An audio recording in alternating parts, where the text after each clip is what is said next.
அஸ்ஸலாமு அலைக்கும் வரஹ்மத்துல்லாஹி தஆலா வபரகாத்துஹு.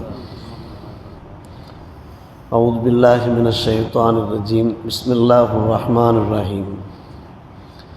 லஅம்ருக இன்னஹும் லஃபீ சக்கரத்திஹிம் யஅமஹூன் ஃபஅഖذتஹும் ஸைஹத்து முஷ்ரிகீன ஃபஜஅல்னா ஆலியஹா சாஃபிலஹா வஅம்தர்னா அலைஹிம் ஹிஜாரத்தம் மின் சிஜ்ஜீல் இன்ன ஃபீ ذلك லஆயாத்தின் லில்முத்தவஸ்ஸிமீன் وإنها لبسبيل مقيم إن في ذلك لآية للمؤمنين آمنا بالله صدق الله مولانا العلي العظيم.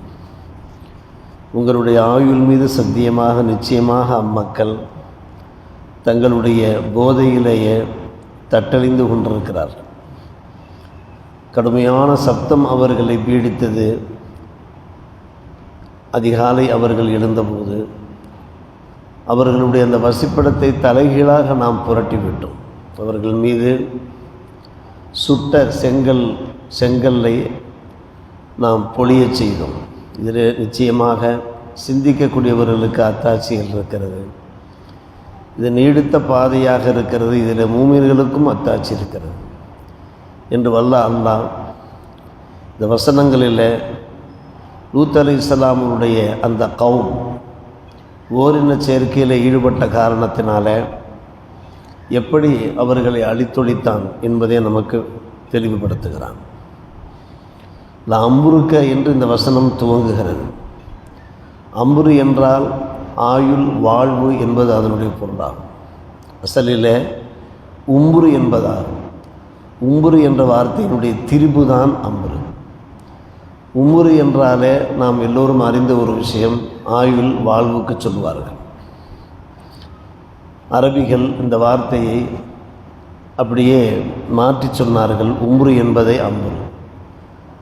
அந்த அடிப்படையில் வல்ல அல்லாஹ் எம்பெருமானார் ரசூலே கரீம் ஸல்லல்லாஹு அலைஹி வஸல்லம் அந்த வாழ்நாள் அதனுடைய மகத்துவத்தை சிறப்பை உணர்த்தும் வகையில் உங்களுடைய ஆயுளின் மீது சத்தியமாக என்று அல்லாஹ் சொல்லுகிறான். குர்ஆனிலே யாருடைய ஆயுளையும் யாருடைய வாழ்வையும் வைத்து அல்லாஹ் சத்தியம் செய்யவே கிடையாது. எம்பெருமானார் ரசூலே கரீம் ஸல்லல்லாஹு அலைஹி வஸல்லம் ஆயுளை மட்டும்தான் குறிப்பிட்டு அல்லாஹ் சத்தியம் பண்ணுகிறான். அல்லாஹுவே எம்பெருமானார் ரசூலே கரீம் ஸல்லல்லாஹு அலைஹி வஸல்லம் வாழ்நாளை வைத்து சத்தியம் பண்ணுகிறான் என்றால் எம்பெருமானார் ரசூலே கரீம் ஸல்லல்லாஹு அலைஹி வஸல்லம் அவர்கள் படைப்புகளிலே மிக சிறந்தவர் என்பதை அல்லாஹ் நமக்கு உணர்த்தி காட்டுகிறார். சற்று யோசித்து பார்க்கணும். பெருமானார் ரசூலே கரீம் ஸல்லல்லாஹு அலைஹி வஸல்லம் சிறு பிராயத்திலிருந்து இளம் பிராயம், அவர்களுடைய இறுதி தருவாய் எல்லாமே நமக்கு சிறந்த படிப்பினைகள் தருவதாக இருந்தது. அவர்களுடைய ஒவ்வொரு பேச்சும் ஒவ்வொரு செயலும் அவருடைய அசைவுகள் அமைதி எல்லாமே நமக்கு பாடங்களாக அமைந்தது. நின்றால், நடந்தால், பார்த்தால், சைக்கினை செய்தால், இப்படி ஒவ்வொன்றிலையுமே நமக்கு பாடங்கள். அதன் அடிப்படையில் தான் அல்லாஹ் ரப்புல் ஆலமீன் எம்பெருமானார் ரசூலே கரீம் ஸல்லல்லாஹு அலைஹி வஸல்லம் ஆயுளை வைத்து வாழ்நாளை வைத்து சத்தியம் பண்ணுகிறான் என்றால் நபிகள் நாயகம் ஸல்லல்லாஹு அலைஹி வஸல்லம் அந்த அருமையான ஹயாத் இருக்கிறதே நமக்கு சிறந்த படிப்பினையாக இருக்கிறது. வேறு சில படைப்புகள் மீது அல்லாஹ் சத்தியம் பண்ணியிருக்கிறான். அந்த படைப்புகளுடைய மகத்துவங்களை நமக்கு உணர்த்தும் விதமாக வத்தீனி அத்தி மீது சத்தியம் பண்ணுகிறான். ஜைத்தூனி ஆலிவு மீது சத்தியம் பண்ணுகிறான். தூர்சீனா மலை மீது சத்தியம் பண்ணுகிறான். வஹாதல் பலதில் அமீன் மக்கா மீது சத்தியம் பண்ணுகிறான். சூரியன் மீது சத்தியம் பண்ணுகிறான். நட்சத்திரத்தின் மீது சத்தியம் பண்ணுகிறான். வானத்தின் மீது, இப்படி அல்லாஹ் பல்வேறுபட்ட படைப்புகள் மீது சத்தியம் பண்ணுகிறான். அந்த படைப்புகளுடைய அருமையை, அதனால் நாம் பெறுகின்ற அந்த பலன்களை சிந்தித்து நாம் அந்த படைப்புகள் மகத்துவத்தை புரிந்து கொள்ள வேண்டும் என்பதற்காக வேண்டி ஒரு சில விரிவுரையாளர்கள் கூறுகிறார்கள், இவற்றுக்கெல்லாம் என்ன விளக்கம் என்றால், உண்மையிலே ஏக இறைவன் மீது தான் சத்தியம் செய்ய வேண்டும். இவற்றின் மீது அல்லாஹ் சத்தியம் பண்ணுகிறான் என்றால் அதற்கான விளக்கம் என்னவென்று கேட்டால், இவற்றை படைத்தவன் மீது சத்தியமாக என்பது அதனுடைய விளக்கம் என்று சில விரிவுரையாளர்கள் கூறுகிறார்கள். மொத்தத்திலே பார்க்கிற போது சத்தியத்திற்கு மிக மிக தகுதியானவன் வல்ல அல்லாஹ் தான். இதற்கு உமர் இப்னு கத்தாப் ரலியல்லாஹு அவர்கள் ஒரு முறை தங்களுடைய பெற்றோர் மீது சத்தியம் செய்துவிட்டார். என்னுடைய பெற்றோர் மீது ஆணையாக என்று சொன்னார். பெருமானார் ரசூலே கரீம் ஸல்லல்லாஹு அலைஹி வஸல்லம் அவர்களை அழைத்து அப்படியெல்லாம் சத்தியம் செய்யக்கூடாது. சத்தியம் செய்வதாக இருந்தால் அல்லாஹ் மீது சத்தியம் செய்வது, அதுவும் உண்மையாக இருந்தால் மட்டும்தான் சத்தியம் செய்வது. பொய்யான விஷயங்களுக்காக அல்லாஹ் மீது ஆணையாக என்றெல்லாம் சொல்லக்கூடாது. நீங்கள் உண்மையானதாக இருந்தால் மட்டும்தான் சத்தியம் செய்ய வேண்டும். அப்படி சத்தியம் செய்வதானால் அல்லாஹ் மீதான் சத்தியம் செய்ய வேண்டும். இல்லாவிட்டால் விடுங்கள், நீங்கள் சத்தியமே செய்ய வேண்டாம். உங்களுடைய உரைகளை நீங்கள் அழுத்தமாக சொல்லுங்கள், உறுதியாக சொல்லுங்கள், ஆணித்தரமாக சொல்லுங்கள். ஏன் அல்லாஹ்வை ஒம்புக்கு இழுக்கிறீர்கள் என்பது போன்று எம்பெருமானார் ரசூலே கரீம் ஸல்லல்லாஹு அலைஹி அவர்கள் அறிவுறுத்துகிறார். சில பேர் எடுத்ததற்கெல்லாம் சத்தியம் செய்வார்கள். நாம் மிகவும் கவனமாக எச்சரிக்கையாக இருக்க வேண்டும். சத்தியம் வெல்லும் கொள்ளும் என்பார்கள்.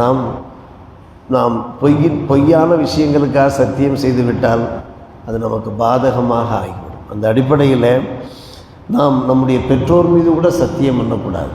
பிள்ளைகள் மீது சத்தியம் பண்ணுவது, குர்ஆன் மீது சத்தியம் பண்ணுவது, இதெல்லாம் அவரிடத்தில் விளக்கம் கேட்க வேண்டும். எந்த அடிப்படையிலே படைப்புகள் மீது நீங்கள் சத்தியம் பண்ணுகிறீர்கள் என்று கேட்க வேண்டும்.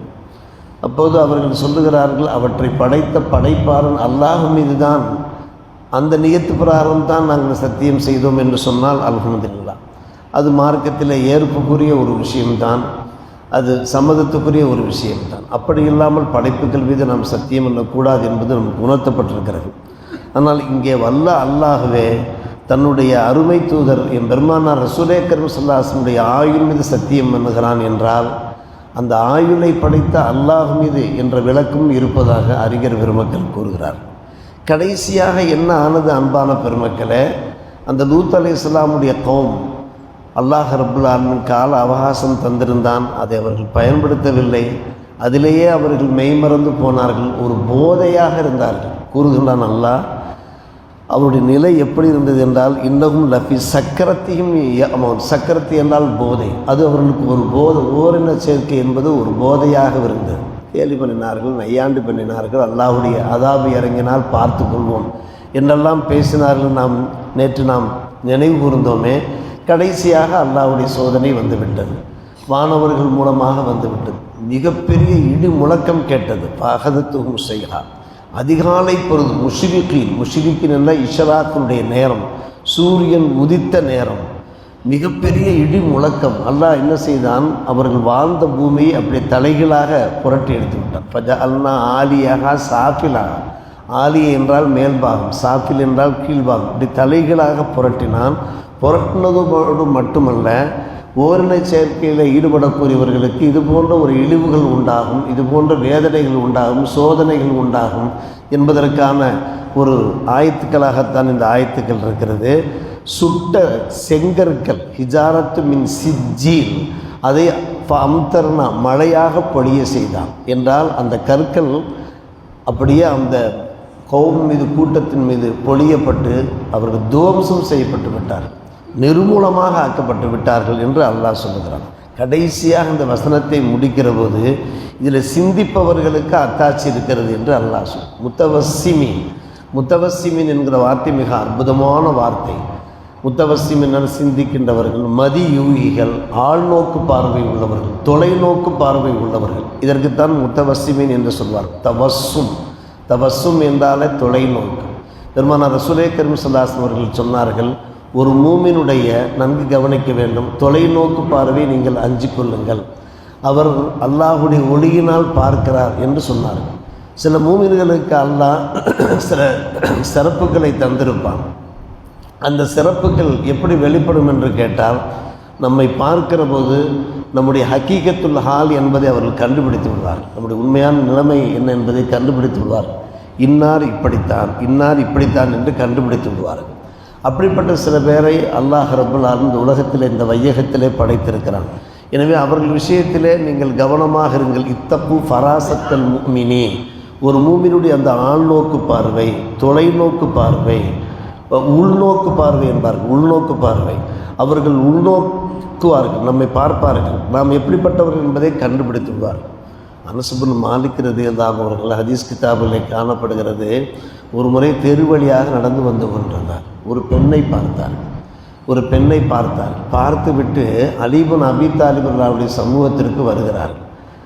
அலி இப்னு அபீ தாலிப் ரலியல்லாஹு அவர்கள் சொன்னார்கள், உங்களிலே ஒருவருடைய கண்களிலே விபச்சாரம் தெரிகிறது என்று சொன்னார்கள். உங்களுடைய ஒருவருடைய கண்களில் விபச்சாரம் தெரிகிறது என்று சொன்னார்கள். அனஸ் இப்னு மாலிக் அவர்கள் கேட்டார்கள், என்ன நபிகள் நாயகத்திற்கு பின்னாலும் கூட வஹி இறங்கி கொண்டிருக்கிறதா? புதுசாக பேசுகிறீர்களே, என்ன விஷயம்?